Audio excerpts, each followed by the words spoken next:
Welcome back, everybody. We got a very special episode today. We have the creators of the Yankees-inspired cartoon Bronx Buds here on the show live. Plus, we'll talk about their new project established in the 90s that I'm working with them on, and we'll throw down the 90s gauntlet. And then I'll take your voicemails on the Yankees' recent struggles. Coming up next, this is Pinstripe Territory. Just wanted to talk, that's all. Welcome back, everybody. Welcome back. So we just found out, I was talking with Justin and Tom, the creators of the Bronx Buds, before the show, and we found out we are quantumly entangled. We were all at the same Aaron Judge game where he hit 3 home runs, and that happened to be the inception of Bronx Buds. So first of all, welcome, guys. Thanks for joining.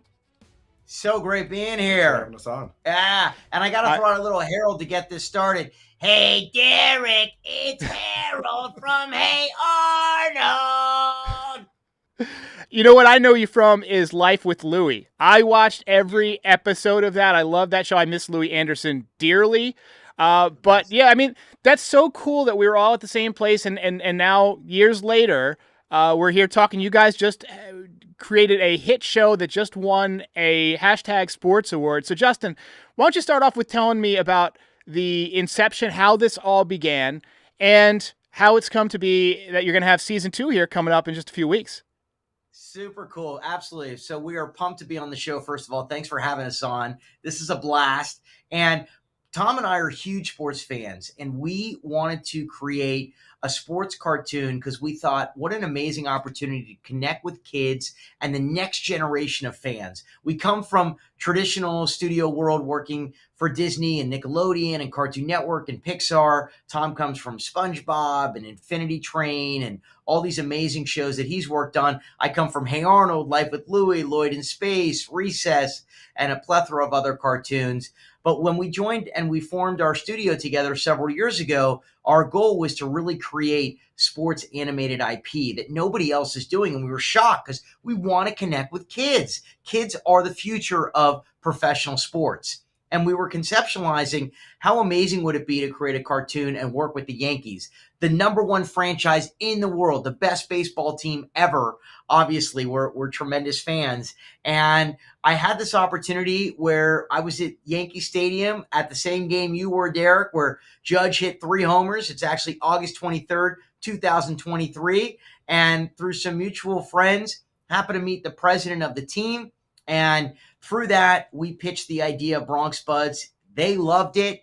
And over the course of several months, we put together just an incredible, fun, creative package of the characters of Riv, Bash, and Oscar, who are our 3 main characters. Papa Sardine, who runs Papa Sardine's Pizzeria on Arthur Avenue in the Bronx. And the Bronx Buds came to life.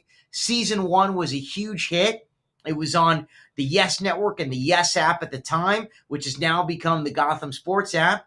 And season 2 launches August 9th, and we could not be more excited. I'm very excited. I checked it out. I love it. It's great. It's very cute. It reminds me of the type of stuff that I would watch growing up, which I've learned you guys are probably a part of all of that stuff. Tom, I'm so impressed by the animation, and I'll tell you why, because I've tried to do it myself. A few years ago, I was working for a poker company, and we had to give a little intro. It was pirate themed for this like poker tournament. And I had to do an animated pirate. I was working with a graphic designer, and he made like 10 or 12 iterations of this pirate with different mouth shapes. And I had to animate it together with a voiceover of me talking like a pirate. And I got to say, to do this 30-second animation took me like 2 weeks. So how do you guys put together this long show with all these animations? How long does it take start to finish? How do you come up with characters and looks and designs and all that stuff? Man, it takes a while. We work a little faster than like normal studio stuff. So usually studios take years to kind of get everything together to like a final animation. And, it's we're considerably faster, but it takes a while. It's a lot of drawing, ideation, a lot of really bad ideas to start with, like some really horrible character designs that you're just like, you think they look good at the time, and then you're like, no, this looks awful. So putting it through just redesigning and drawing it over and over and over again until you finally get characters that look great. And then, making them ready for animation is a whole separate thing. And then we have a great animation team that builds out the rigs and really brings the characters to life. There's a lot of learning how the characters move, and a lot of kind of drawing poses and teaching people along the way. We're in episode, we've done 6 full episodes. We're, halfway through season 2. So the learning curve is getting smaller, where we have, animation now where people look at it and they're like, okay, the animators understand kind of the process. But, the first episode was a lot of headaches and a lot of frustration and stress and, a lot of work to get through that process. Yeah, because the animators, they're figuring out the characters as we are as well. One thing I also want to throw in, Derek, for the fans out there, is that Tom and I grew up with Saturday morning cartoons, and I suspect some of the fans out there watching your show grew up with Saturday morning cartoons as well, where you grab a bowl of cereal, sit on the couch, turn on your favorite cartoons, just hang out with your siblings, by yourself, your parents, and that nostalgia we just love. So we wanted to bring a lot of that for Bronx Buds. So each new episode launches Saturday morning, and it's just such a great way for kids to connect with their parents, turn on Bronx Buds. Parents are obviously Yankees fans already, and the kids are going to be Yankees fans if they're not already. And it's such a great way to introduce them to the Yankees in a wonderful way. Saturday morning cartoons, bring that nostalgia back. And we have great, lessons in our episodes about teamwork and perseverance and overcoming obstacles, all the fun, great stuff that kids, should be learning, and also great stuff that's tied to baseball. Yeah, Justin and I wrote every script, so we really took the stories from like when we were kids and a lot of the cartoon inspiration and brought that into these episodes. A lot of fun adventures mixed with morals, something that the whole family can watch and enjoy. Well, I'm looking forward to my cameo at some point once we get to season 3, maybe, and we can have the Bronx Buds start a podcast or appear on a podcast, and that's how I think they need this podcast. That's right. That would be fun. That would be fun. So, okay, I got to ask, animating baseball.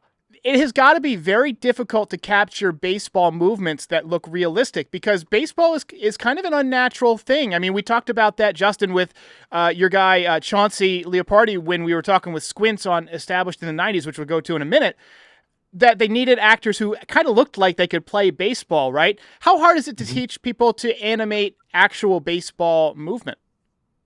It's pretty difficult. It's one of those things like, when it's right, when it's wrong, and there's really no middle ground. So it's either the characters look extremely athletic or they, the motion looks unnatural. There's a lot of redrawing and a lot of process that went into making those characters move properly in the show. We got a super chat here. Brian Bashman wants you to do an episode where Aaron Boone gets locked in a bathroom and Paul O'Neill has to come down from the booth to manage and save the team.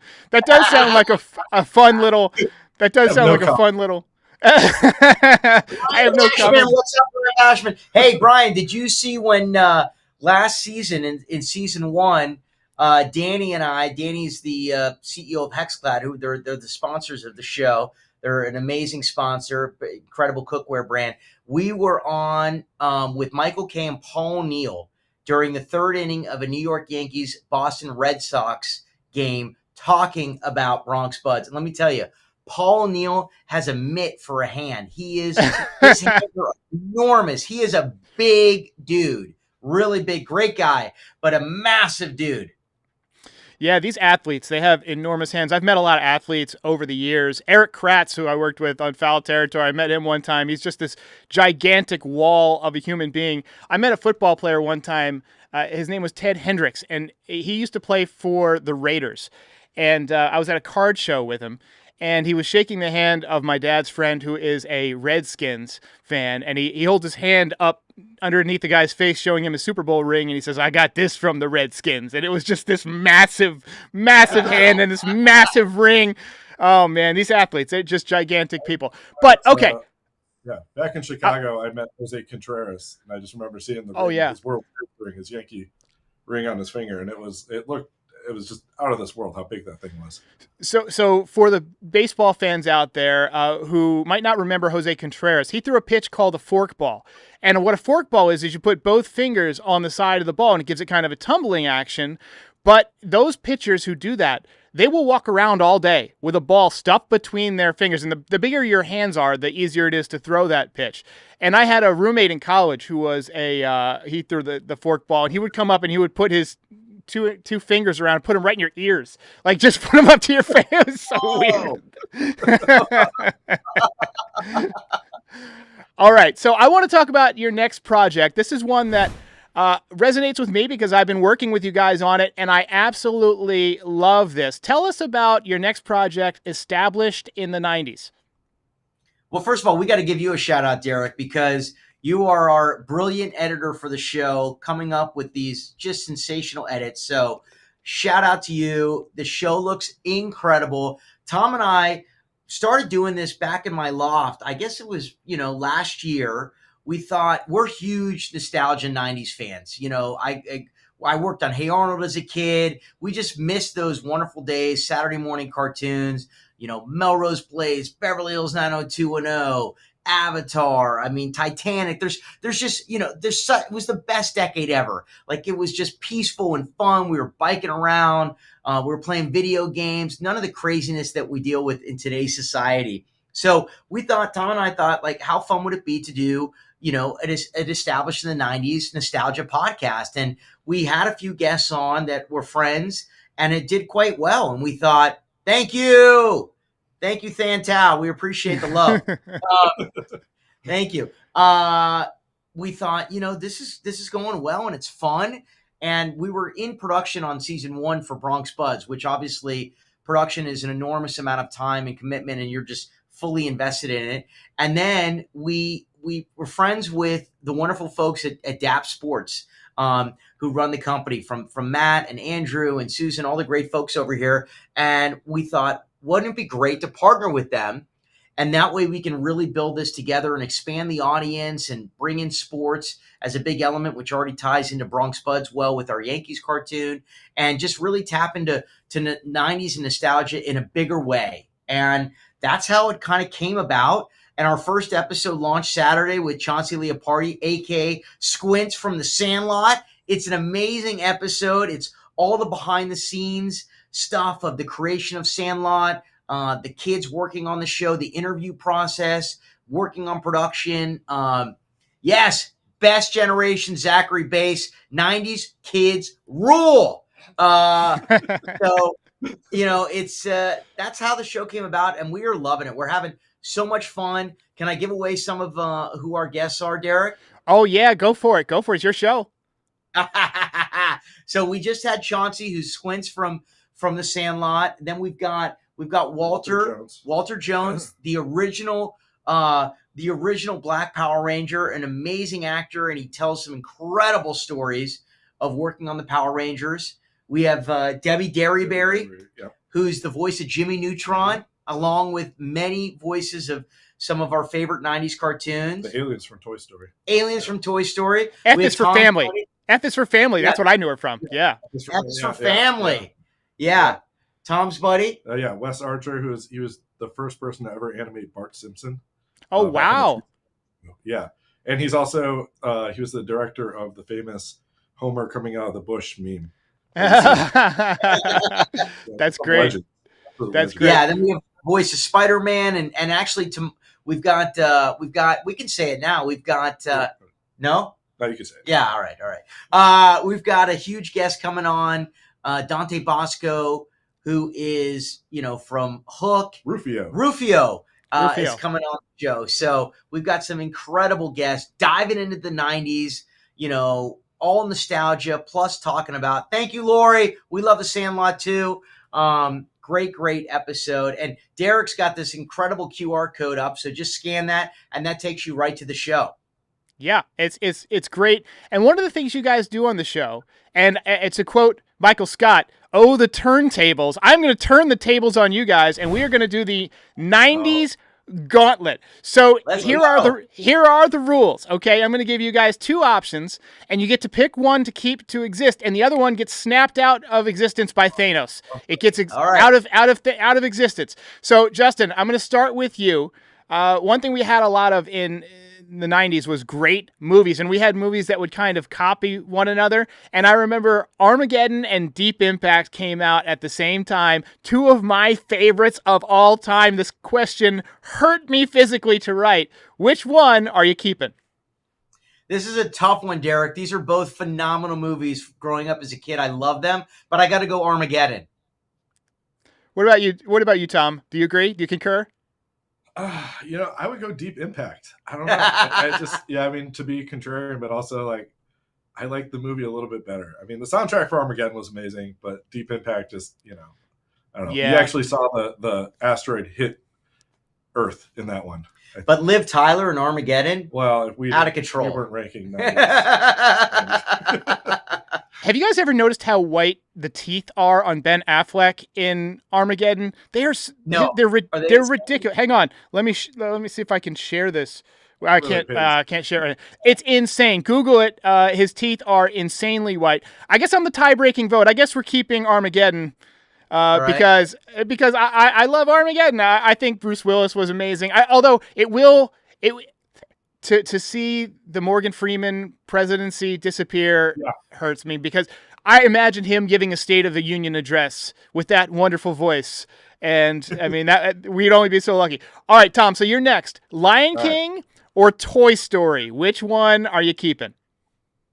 Oh, man. I'm going to go with Toy Story from sort of just an animation perspective, because it was one of the first real CG animated films. So I felt like that, led the way for many, many great Pixar movies, and it launched a huge, it launched Pixar basically. So I have to go with Toy Story just because of the legacy and what it led to. And And Justin, they haven't done a live action Toy Story yet, so I think the Lion King live action is a little weird. That's good. You know what? It's tough. I'm gonna go. I love Toy Story too, but I got to go Lion King. Lion King. That's part of my childhood. And Jonathan Taylor Thomas, who plays Simba, I did a couple episodes of Home Improvement with him. Behind Justin's chair, there's actually a little picture of Jonathan Taylor Thomas. Yeah, I got to throw JTT some love.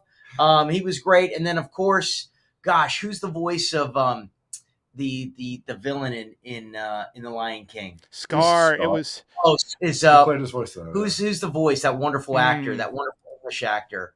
He's so brilliant. He's so good as that character. He's so good. So Lion King. Jeremy Irons. Jeremy Irons. Yeah, Jeremy Irons. Oh my gosh, he's insane. So good. I mean, Toy Story is. I mean, it's very tough, but I'm going Lion King. So you're the tiebreaker. Where are you going? I'm keeping Toy Story because of our friend Debbie Derryberry, because I enjoy her role as the aliens, and Pizza Planet. I mean, I want to go to Pizza Planet. Okay, Tupac versus Biggie. Justin, who are you keeping? These are brutal, man. These are. I know. That's how you know they're good questions. I gotta go Tupac. I mean, Biggie's phenomenal too, but I don't know. I go back to middle school and Tupac, listening to Tupac all the time. I was wearing my silver tab jeans, my big baggy, my long white t-shirts, and just rocking out some Tupac. But I go Tupac. You have the bandana on, walking around LA too. Yeah. Going to the recording set. Yeah. Wearing blue and red at the same time. What's the big deal, guys? Just in case. Yeah. And Tom, do you have are you going to weigh in on this one? Yeah. I'm a West Coast hip hop fan, so I'm going to go with Tupac for sure. California. Yeah. Okay. I think I would keep Tupac also. As much as I love Biggie, I can't get through a workout without Tupac. All right. So Tom, N64 versus PlayStation. I know you're a big gamer. I was in the 90s as well. I can't tell you how many hours I spent on GoldenEye, but PlayStation also has, it spawned so many great games. You just answered it right there. It's N64. Absolutely. GoldenEye. GoldenEye, yeah. GoldenEye, yeah. I mean, even the Madden 96 was great. I mean, I played Madden 96 for all the time. Star Fox, I was a big fan of Star Fox 64 too. Oh, great game with the Rumble Pack. I think that was one of the first ones with the Rumble Pack. Yes, yeah, with the Rumble Pack, and then they came out with that cool like clear green N64. Yeah. It was still pretty awesome. By the way, I'm loving all the Biggie Tupac love in the comments. Thank you. Bringing the rivalry back. Yeah, let's bring it back. We're going to accidentally spawn another West Coast, East Coast rap war. Consequences.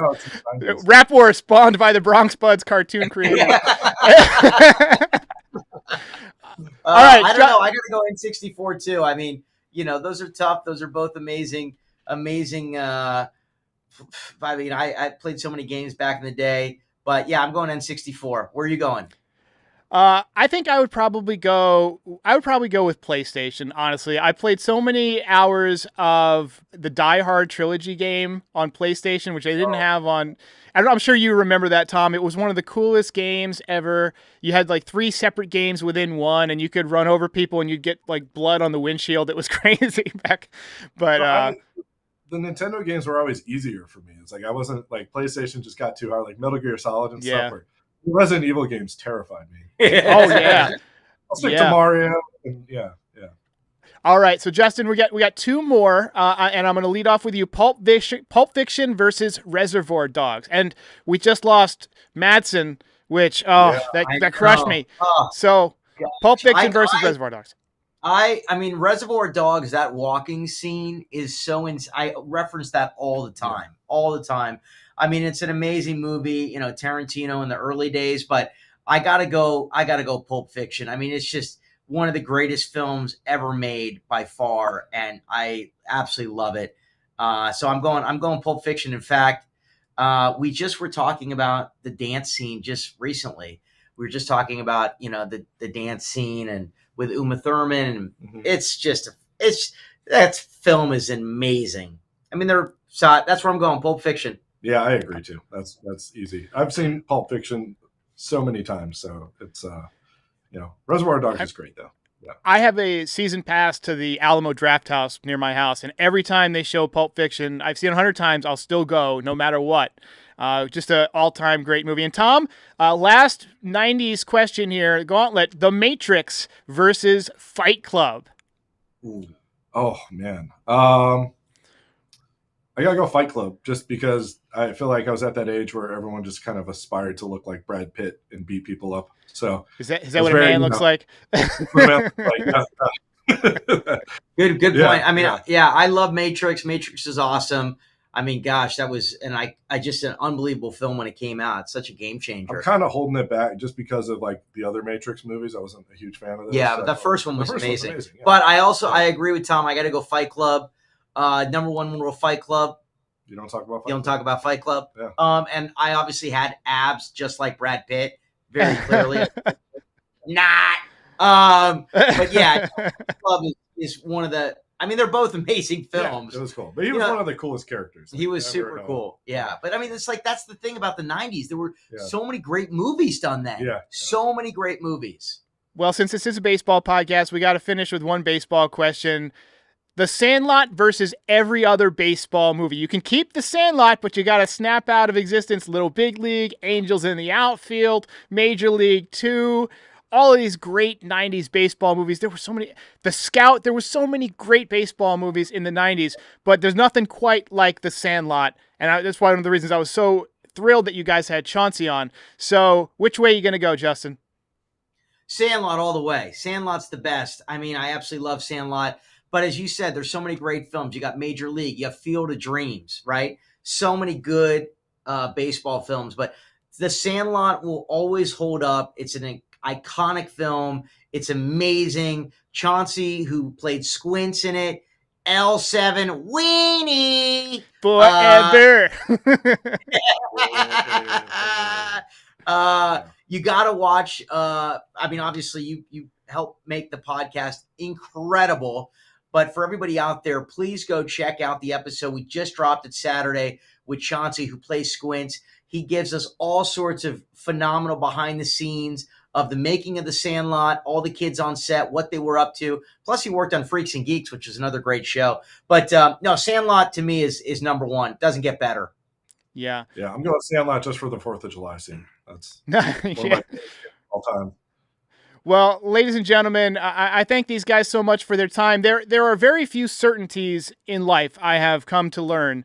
But one of those certainties is that this show is going to be an absolute hit, because I've been watching all of the behind the scenes stuff that you guys haven't gotten to see yet, and this is absolutely amazing. And for anybody who loves the 90s, this is going to be their favorite podcast. I can pretty much guarantee it. So tune in. The link is in my description. You can rewind a little bit and get the QR code and go right to the latest video. Thanks, guys. I'm going to get to a quick ad sponsor, and then we'll be back to take your voicemails on the Yankees, because after all, this is a baseball podcast. Thanks, Tom. Thanks, Justin. We'll see you on the Gotham app.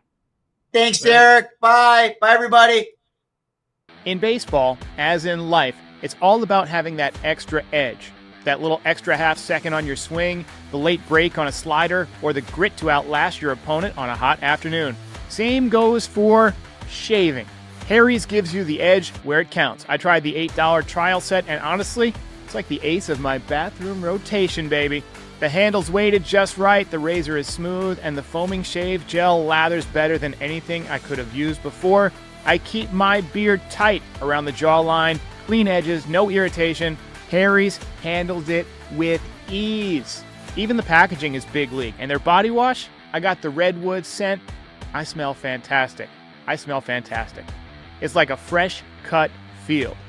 Get the edge on your shave with Harry's razors. Normally their trial set is $10, but right now you can get it for $8 at harrys.com/stripe. That's harrys.com/stripe. for your $8 trial set. All right, ladies and gentlemen, I hope you enjoyed that as much as I did. I thought that was a blast. I love talking to those guys. They're so fun. Their podcast is so fun. But after all, this is a Yankees podcast, and I just wanted to kind of just, mix it up, throw you a little curveball, pull the string a little bit, and do something a little bit different tonight. So that's why we had those guys on, and because honestly, I'm very proud of the work that I've worked on with them. So please check out Established in the 90s and obviously Bronx Buds. All right, so we got a few voicemails to get to about the Yankees. Let's begin with this one. Hey, Derek, what's going on? I personally think that the Yankees, and this isn't just being like a, spur of the moment thing, I think they should sell at the deadline for a few reasons that I'd like to list. I know that's sacrilegious to say as a Yankee fan, but I mean, it's just the smart thing to do. Two of your starters, including your ace, need Tommy John and aren't going to be back this year. You have Bellinger and Goldschmidt, who have been great, but they're one-year rentals, and they're not enough to win a chip. I don't see a deadline move that could really push that. Dominguez and Rice look like they could be the future, but because of guys like Grisham, who are going to be gone next year, these guys are getting benched sporadically. They're playing like 3 to 4 games a week. They can't get into good grooves, and then their numbers don't look great because of it, and everyone thinks that they're not doing as well as they are. Well, I appreciate the call. So here's what I would say to that. One, I agree with you that both Dominguez and Rice need to get more regular at-bats. They just need to get in the game more. In baseball, hitting and getting into a rhythm is vital to success. And right now, because of the roster construction, they're not able to do it. Now, that doesn't necessarily mean that the Yankees need to sell everybody at the trade deadline, but I could see them maximizing the value that they'll get out of Trent Grisham, who's having a phenomenal year, and moving him, because not only is he a good defender, but he's got a little pop. He's having a career year offensively. I can see the Yankees getting something for him. I don't think that they're going to move Bellinger. I don't think that they're going to move Goldschmidt. I certainly don't think that they're going to move Dominguez. I do think that they might want to make room for Dominguez to play every day. But again, this is the Yankees, and they've never shown a hesitance to screw up somebody's career by misplaying them. So let's move on to DJ. Yeah, Derek, this is Caden from Tennessee. I'll tell you what. I'm getting tired of watching DJ LeMahieu and Oswald Peraza. Oswald Peraza may be the worst hitter I've ever seen in the major leagues on any team ever. I don't know. It's close. And then the pitching is starting to get really thin, especially in the rotation. Appreciate the call. Yeah, Peraza he's having a tough time, man. It's like Michael Kay says, if this guy could just hit a little bit, he would be so valuable because he can pick it at second, he can pick it at short, he can pick it at third. I'm sure if you wanted to play him in the outfield, if you wanted to play him at catcher, I'm sure he could figure it out. Some guys just have naturally gifted fielding ability. They also work very hard at it. Problem is his swing path. His swing path is over the ball. That's why he hits so many ground balls, so many choppers. And until he fixes that, he's not going to have success at the major league level. And he's shown the ability to be overpowered by good major league stuff. Brian Bashman says, we can trade Devin Williams and Stanton and still have a playoff team. Number one, I don't think that Stanton is tradable. One, he's got a no-trade clause. And two, nobody's going to want him. He's not that productive of a hitter anymore. I guess if you want to take a chance at lightning in the bottle for the playoffs because he always seems to hit in the playoffs. But I don't think there's anybody out there that needs Stanton that he would also accept a trade to. Devin Williams, I could see them moving him at one point, but the bullpen has gotten so thin that they kind of need him, and they need him to step up. But I agree that the Yankees can unload some guys and still be pretty good. Got a call here about Marcus Stroman. Hey, Derek. Big fan. Hope you're doing well. Hope your family's doing well. So Marcus Stroman has an innings limit based on his contract. If he pitches over a certain amount of innings, they have to pay him more money. Why not have him be a 4-inning pitcher at the back end of the games? So what you're saying basically is a mop-up role. Well, right now they need him in the rotation. They've had so many injuries, but maybe when Luis Gil comes back, he does become a long reliever. I don't think the Yankees are in any danger of him hitting that innings number because he'd have to throw like complete games every other day for the rest of the season. It's 140 innings, and he's nowhere near that. And he's not going to, frankly, have enough starts left to reach that because of his injury. So I don't think the Yankees are concerned with that at all. Right now, their best scenario would be for Marcus Stroman to pitch well. Got a call here about Derek, Volpe.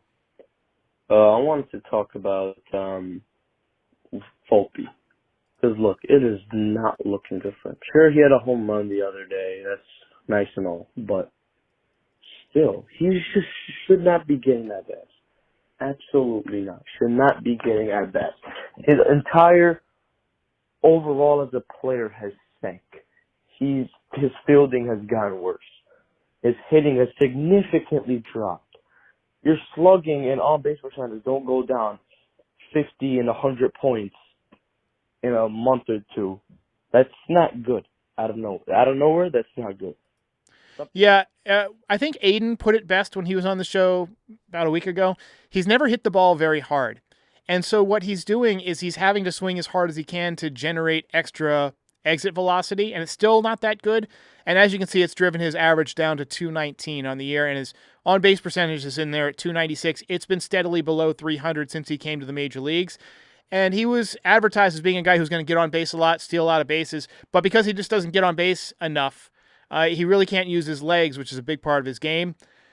I think that if he doesn't turn it around quick, I think he should probably be on the lookout for Lombard next spring, because Lombard is shooting up the prospect rankings. He is now the Yankees' #1 prospect, and there's quite frankly nobody else outside the organization that the Yankees could go out and get. Britzy Boy says, are there any good shortstops for sale? There are not. There are not. So the Yankees basically need Volpe to play better, or else they're going to have to develop from within. And then what happens to Volpe? Does he move to second base? Does he get traded? Who knows? But his value at right now is sinking. So we'll be back tomorrow. Yankees will take on the Seattle Mariners. And in this series, we're going to get the Major League debut of the Yankees' new #2 prospect, Cam Schlittler, who has a big fastball, big kid, 6'6", just looked outstanding in spring training.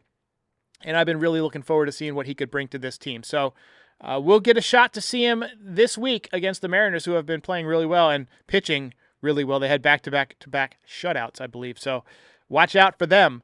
And this could be a make-or-break week for the Yankees as they head into the All-Star break next week. So we'll catch you next time.